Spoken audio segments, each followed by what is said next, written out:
This section is on controlling animal populations, and by controlling animal populations, we can help make decisions to benefit them in the long run.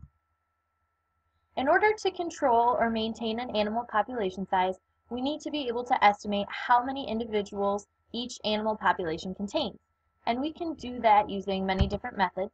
One method is sampling.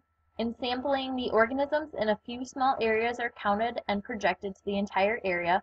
So if we counted how many students are in science class right now, we could say if there's 20 classes going on, we would multiply by 20 and say this is how many students are in the building. Now we can do a count by just counting how many we observe, or as some of you found in your deer research, we have cameras that can help get a more accurate count of the animals present in a population. A second method is something called mark and recapture. And in the mark and recapture method, traps are used to capture the animals alive and mark them in some way. The animals are then returned back to the population unharmed, and over a long time period, the animals from the population are continually trapped and data is taken on how many are captured with tags. So if we put a little mark or give a little tag to an animal and then we recapture them again and they have a tag, or if we capture another one and they don't have a tag, we can collect that data and then use a formula to estimate the population size.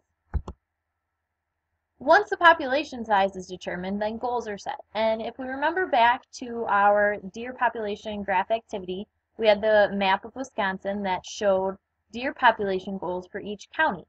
So once the population is determined for each animal population, counties, states, or nationally, they can decide a population goal that they would like to be at.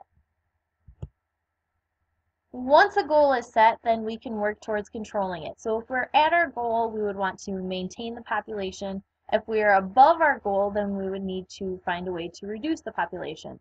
So population control is the practice of altering the size of a population. An animal population can be limited so that it remains a manageable size. Factors that naturally control a population are things like food resources, competitors, predators, parasites, things that feed on animals, temperature, toxins, and pollutants. If we alter any of those, we could in turn alter the size of the population. We can also control the population through hunting regulations. So regulations are set each season and created to maintain a sustainable population size. So hunting regulations can change. If we really need to cause a huge decrease in deer population, we'll be allowed to have a higher deer count each season. If the deer population is right where it should be, maybe the hunting season will be shorter or you will not be able to hunt as many deer. Now, one cool example that some of you found in your deer research is that we use something called a peanut butter fence. And this is a way to lure the deer in and capture them for killing. Similar to using any other kind of trap, that's another way we can control the animal populations. And we can also prevent populations from continuing to grow by limiting the resources they have available, including how much space they have to live. And we can also limit and reduce their ability to reproduce for a smaller population in the future year.